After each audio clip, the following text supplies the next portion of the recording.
মার্কিন যুক্তরাষ্ট্রের সাবেক প্রেসিডেন্ট জো বাইডেন ছিলেন ইসরায়েলের অন্যতম মিত্র।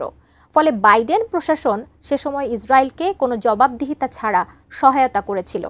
কিন্তু এবার সেই বাইডেন প্রশাসনেরই এক উচ্চপদস্থ কর্মকর্তা জানিয়েছেন সত্যতা, স্বীকার করেছে গাজায় ইসরায়েলি বাহিনীর ভয়াবহতার চিত্র। কি বললেন সেই কর্মকর্তা আর তিনি কে, সেই বিষয়ে বিস্তারিত জানাচ্ছেন ইশতিয়াক হোসেন। যুক্তরাষ্ট্রের সাবেক প্রেসিডেন্ট জো বাইডেন প্রশাসনের এক জ্যেষ্ঠ কর্মকর্তা অবশেষে স্বীকার করেছেন গাজায় ইসরায়েল যুদ্ধাপরাধ করেছে, আর এ ব্যাপারে তার কোনো সন্দেহ নেই। স্কাই নিউজের ট্রাম্প 100 পডকাস্ট নামক একটি অনুষ্ঠানে দেয়া এক সাক্ষাৎকারেই বিস্ফোরক এই তথ্য দিয়েছেন তিনি। আর ওই ব্যক্তি আর কেউ নন, মার্কিন পররাষ্ট্র দপ্তরের সাবেক মুখপাত্র ম্যাথিউ মিলার।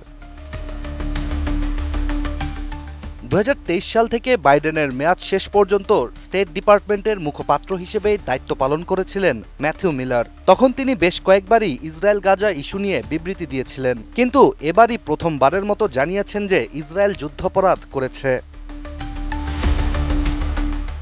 স্কাই নিউজের একটি প্রতিবেদন থেকে জানা যায়, মিলারের দাবি বিশেষ কিছু ঘটনায় ইসরায়েলি সেনারা যুদ্ধাপরাধ করেছে, তবে এটি এখনও রাষ্ট্রীয়ভাবে পরিচালিত যুদ্ধাপরাধের নীতি কিনা তা নিয়ে প্রশ্ন থাকতে পারে। কিন্তু কিছু নির্দিষ্ট ঘটনা যে যুদ্ধ অপরাধের আওতায় পড়ে তা নিয়ে কোনো প্রশ্ন নেই। ওই সাক্ষাৎকারে ম্যাথিউ মিলার আরও চাঞ্চল্যকর তথ্য প্রকাশ করেন। তিনি জানান, বাইডেন প্রশাসনের ভেতরেই ইসরায়েল যুক্তরাষ্ট্র সম্পর্ক এবং গাজা নীতিকে কেন্দ্র করে ব্যাপক মতবিরোধ ছিল। প্রথম দিন থেকেই ছোট বড় অনেক মত পার্থক্যও ছিল, কখনো অস্ত্র সরবরাহ বন্ধ রাখা নিয়ে, আবার কখনো ইসরায়েলকে কূটনৈতিক চাপ প্রয়োগের প্রশ্নে।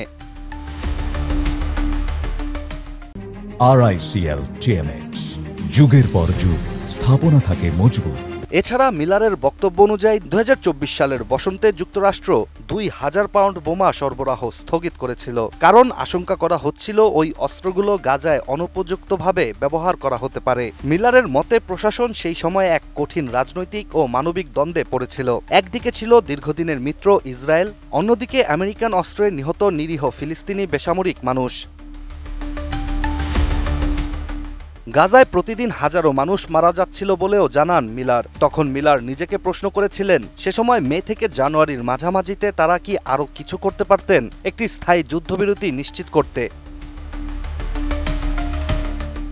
মিলারের মতে 2024 সালে অস্ত্র সরবরাহে বিলম্ব, বিশ্ববিদ্যালয়গুলোর প্রতিবাদ, ইউরোপীয় দেশগুলোর ফিলিস্তিন রাষ্ট্র স্বীকৃতির মতো পদক্ষেপগুলো হামাস নেতাদের একটি ভিন্ন ধারণা দিয়েছিল যে তারা যুদ্ধবিরতি না করেও তাদের দাবি আদায় করতে পারবে।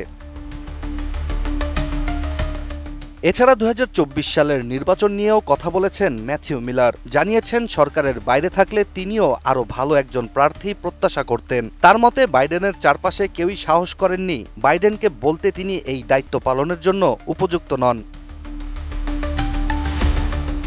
ম্যাথিউ মিলারের এই সাক্ষাৎকারে উঠে এসেছে বাইডেন প্রশাসনের ভেতরের ভাঙ্গন, সিদ্ধান্তহীনতা, নীতিগত দ্বন্দ্ব এবং এক যুদ্ধবিধ্বস্ত অঞ্চলে যুক্তরাষ্ট্রের নৈতিক জবাবদিহিতার প্রশ্ন।